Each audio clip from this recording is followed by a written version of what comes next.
Okay, so here's section 3.4.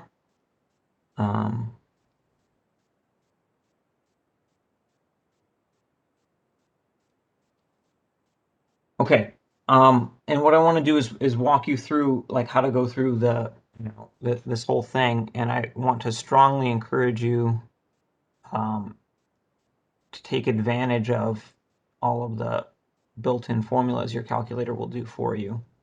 Okay. So let's read through the question. It says the Affordable Care Act created a marketplace for individuals to purchase healthcare plans. 2014, the premiums for a random sample of 30 27-year-olds who signed up for a bronze level health insurance are given in the table below. Grade of frequency distribution and a relative frequency distribution using 5 classes. Okay, before I start entering stuff into my calculator, we want to talk about what kind of data this is. And since I'm looking at the raw data and I can see that they're numbers, right? I know this is numeric data, so I have quantitative data or a quantitative variable. Okay. So when we go to make a graph, we're going to want to make a histogram. Okay, we only use in statistics, we only use bar graphs for qualitative data. Okay, what I want to do next, I'm going to go ahead and enter this data into my calculator. Now, you don't actually have to do that in order to go through the rest of the problem. You could do it all by, I guess by hand or whatever, but it's going to make it easier. For example, looking through here and finding the smallest and largest value isn't too terribly difficult, but my calculator can do some of that work for me, and that way I don't make a mistake. So to enter this data into my calculator, I'm going to hit Stat and then hit Edit and enter in all of the individual values.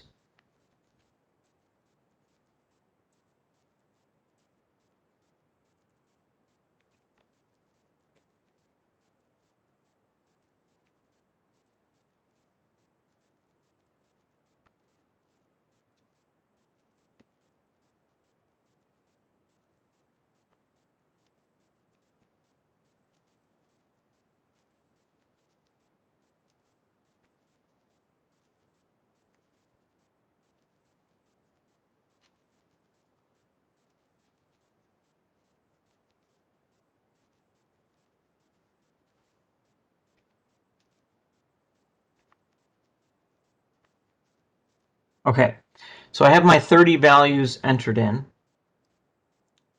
It told me that there were 30 of them. And the last entry is number 30, right? So hopefully I didn't enter anything twice or misenter anything, but I have the right number of things. Okay. And what I'm going to do now, if what I want to find is the min and max value, and this will find everything else that, any other statistics that I would need. I hit Stat and I go over to the Calculate menu, one variable statistics, on my list L1. I hit Calculate, and that'll pick out the minimum value and the maximum value for me. Okay, so the minimum value is 114. The maximum value is 286. Okay.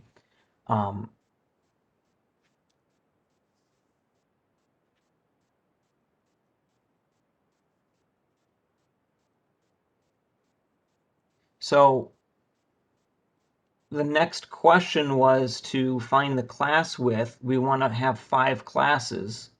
So the way that I find the class width is I take the max minus the min divided by the number of classes. Okay.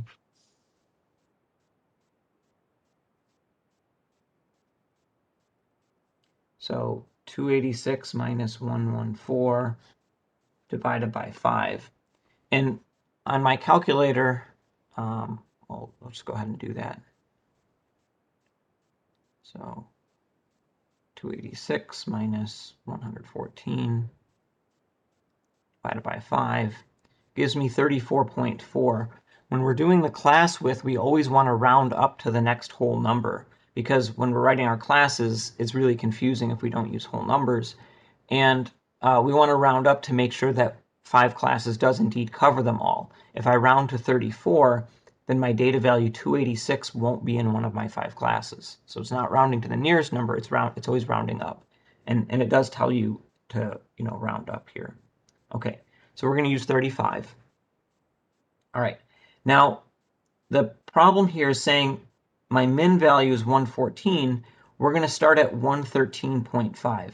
The reason that we're doing it this way, and this is different than maybe your calculator would set up automatically, but the reason that we're doing it this way is all of my data are whole numbers, and if I go down by half a point, then none of my class boundaries will land directly on a data value. And then it's less confusing to figure out which class does it go in, and I don't have to worry about double counting anything.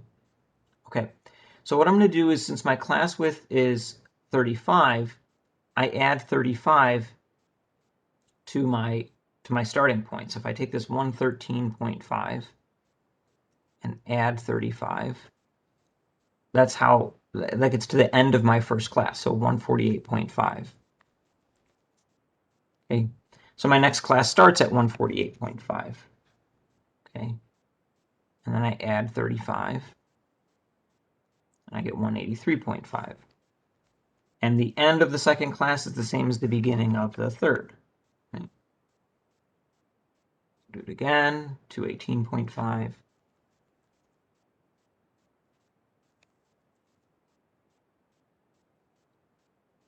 Okay, add another 35, I get 253.5.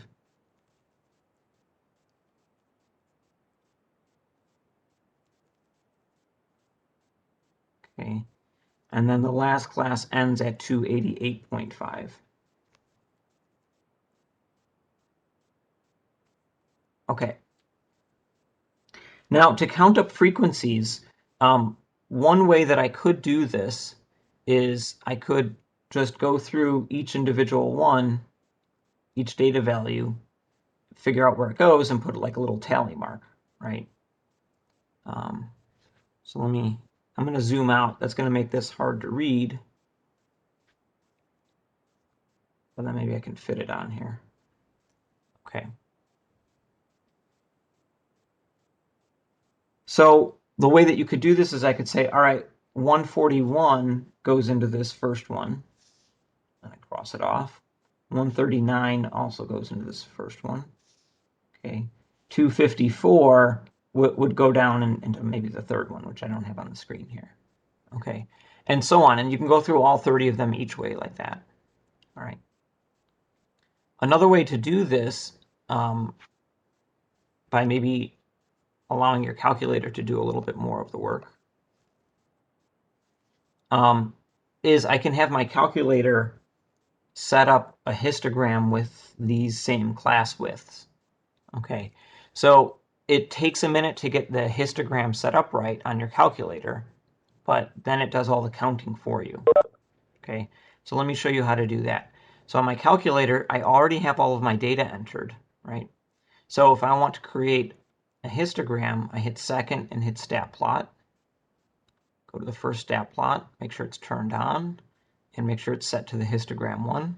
I entered my data into list L1, so that's where my X list should be. Frequency should just be 1. Okay. I hit graph, I see nothing, so I have to rezoom it. I'll hit zoom and hit zoom stat.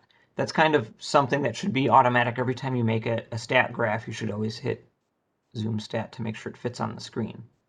Okay. My calculator, though, doesn't know that I want 5 classes. It broke my data up into 7. So in order to get things to line up right, the way that I have on here, I'm going to hit Window, and I'm going to make 2 adjustments. The first adjustment is going to be to where my classes start. I'm going to make sure it's starting in the same spot. So I'm going to change that to 113.5. The next thing I'm going to adjust is XScale, XSCL. That adjusts the class width, and my class width is 35. Okay, I think that should be enough. So now I'm going to hit Graph, and now I can see I have 5 bars, and they should line up with these. If you press Trace, it says my first class starts at 113.5 and ends at 148.5. I say good, that's what I have. And my calculator says there's the number of things in there, n is 10. So the frequency is 10. Okay. If I go over, the next one lines up with my second class perfectly, n is 8. Okay. The next one is 9. Next one has 1. And the last one has 2. Okay, so that way your calculator can add those up for you and you don't have to worry about, running through a big list. Okay, if you don't want to mess around with the settings on your calculator, then you could just go through manually and say, okay, cross off each one as you go, and maybe put a little tally mark and add up your tally marks at the end.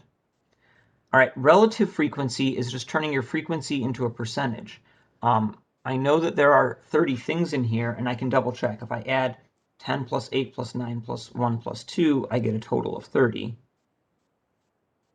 Okay, so for each of my frequencies, I take the frequency and divide by 30 to get the relative frequency. Okay, so 10 divided by 30 will give me 0.33.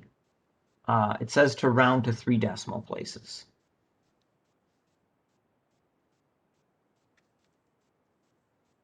Okay, 8 divided by 30 gives me 0.266 repeating. So if I round to the 3rd decimal place, I'll get 0.267. Okay. Take 9 divided by 30. That comes out a little more cleanly.